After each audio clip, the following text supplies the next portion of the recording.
మన పొట్ట బాగున్నంత వరకే మనకు ఆరోగ్యం. ఆకలి, అరుగుదల బాగున్నంత వరకు మన ఆరోగ్యానికి ఏ ఢోకా లేదు. ఏ కారణంగానైనా పొట్టలో సమస్య తలెత్తితే అది మొత్తంగా మన ఆరోగ్యాన్ని దెబ్బతీస్తుంది. ఇవాళ మనలో చాలామంది పొట్టను చేతిలో పట్టుకుని డాక్టర్ల చుట్టూ తిరుగుతున్నారు. అజీర్తి, ఎసిడిటీ, మలబద్ధకం, గ్యాస్ ట్రబుల్, పేగుపూత ఇలా పొట్టలో సమస్యలకు అంతే ఉండటం లేదు. అయితే ఇలాంటప్పుడు నిత్యము కొన్ని ప్రత్యేకమైన యోగాసనాలు సాధన చేయటం ద్వారా పొట్ట ఆరోగ్యాన్ని పదిలంగా కాపాడుకోవచ్చంటారు నిపుణులు. పొట్టను ఆరోగ్యంగా ఉంచే యోగాసనాలు, వాటి సాధనలో మెలకువల గురించి ఇప్పుడు తెలుసుకుందాం.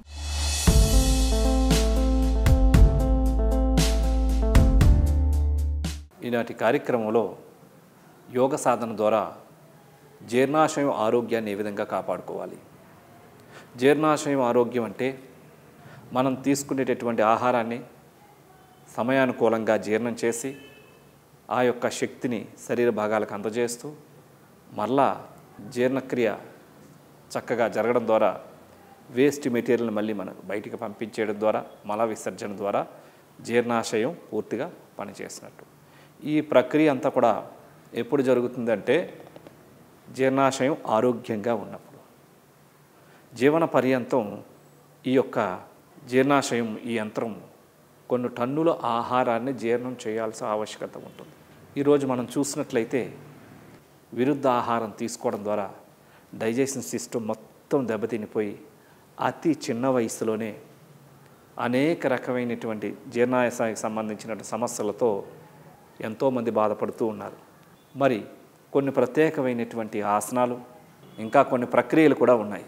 లైక్ ఏ స్టమక్ క్లీనింగ్ ప్రాసెస్, శంకు ప్రక్షాళన కార్యక్రమాలు, ఇట్లా వివిధమైనటువంటి ప్రాసెస్లతో మన యొక్క డైజెషన్ సిస్టమ్ను పూర్తిగా ప్యూరిఫికేషన్ చేసేయచ్చు, శుద్ధి చేయవచ్చు.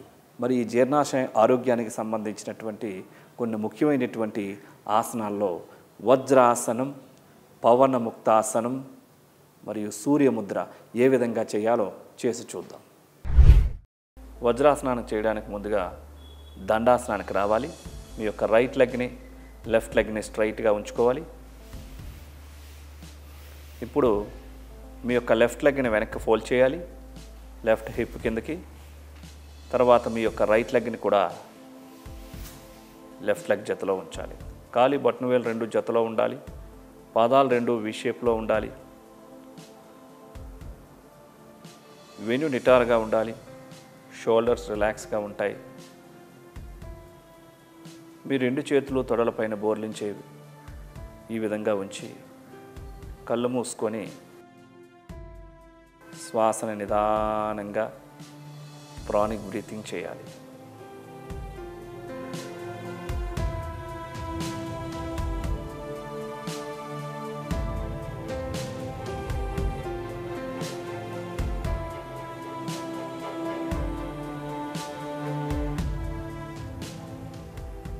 ఇప్పుడు శ్వాసను విడిచిపెట్టిన తర్వాత కళ్ళు తెరవాలి.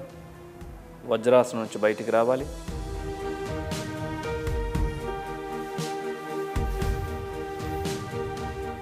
ఇప్పుడు ప్రశాంతాసనానికి రావాలి. నిదానంగా శవాసన భంగిమలోకి వచ్చి పడుకోవాలి.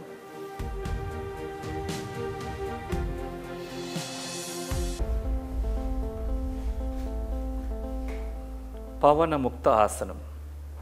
రెండు కాళ్ళను రేజ్ చేయాలి. పూర్తిగా రెండు కాళ్ళను రేజ్ చేసి ఫోల్డ్ చేయాలి. ఫోల్డ్ చేసి రెండు చేతులతో మోకాళ్ళ దగ్గర పట్టుకొని ఎంత వీలైతే అది రెండు మోకాల్ని పొట్టపైన ఆనించి ఉంచాలి. ఇప్పుడు శ్వాసను తీసుకుంటూ శ్వాసను విడిచిపెడుతూ హెడ్ రేజ్ చేయాలి. హెడ్ రేజ్ చేసి ఆసన భంగిమలో స్థిరంగా ఉండాలి. 1 2 3 4 5 6 7 8 9 10. ఇప్పుడు హెడ్ని రిలీజ్ చేసి రెండు చేతులు రిలీజ్ చేసి రెండు కాళ్ళని రిలీజ్ చేయాలి. యథాస్థానానికి తీసుకొని రావాలి.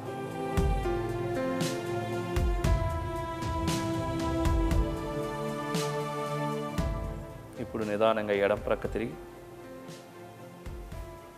ప్రశాంతాసనం నుంచి బయటికి రావాలి.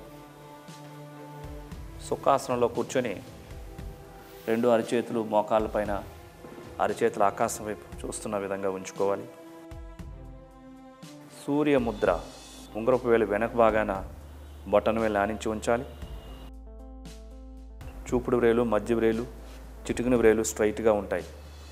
వెన్ను నిటారుగా ఉంటుంది. షోల్డర్స్ రిలాక్స్గా ఉంటాయి. కళ్ళు మూసుకొని నిదానంగా ప్రాణాయామ శ్వాసక్రియ చేయాలి. పూరక, కుంభక, రేచక, శూన్యక నియమాలు నిష్పత్తులను పాటిస్తూ గమనమంతా శ్వాస పైన ఉంచి ప్రాణాయామం చేయాలి.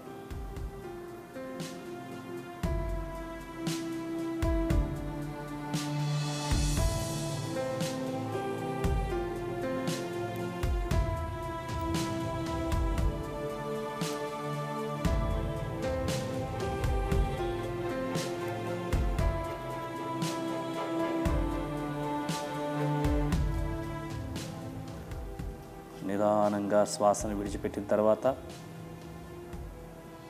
ముద్రను రిలీజ్ చేయండి. కళ్ళు తెరవండి. చూసారు కదండి, ఈ జీర్ణక్రియ ఆరోగ్యంగా ఉండాలి అంటే తిన్న వెంటనే ఈ వజ్రాసనాన్ని 2 నిమిషాల నుంచి 5 నిమిషాలు సాధన చేయండి. అలాగే ఇంకొద్దిగా సమయం తర్వాత పవనముక్త ఆసనం, ఇవి కూడా ప్రొద్దున్న సాయంత్రం కనుక ప్రాక్టీస్ చేసినట్లయితే ఇది జీర్ణాశయం మీద ఈ ఆసనాలు ప్రభావం కలుగజేస్తూ ఉంటాయి. అదేవిధంగా సూర్యముద్ర జఠరాగ్ని శక్తిని బాగా పెంచి తొందరగా జీర్ణ అయ్యే విధంగా ఈ ఆసనాలు, ముద్రలు ఎంతగానో ఉపయోగపడుతూ ఉంటాయి.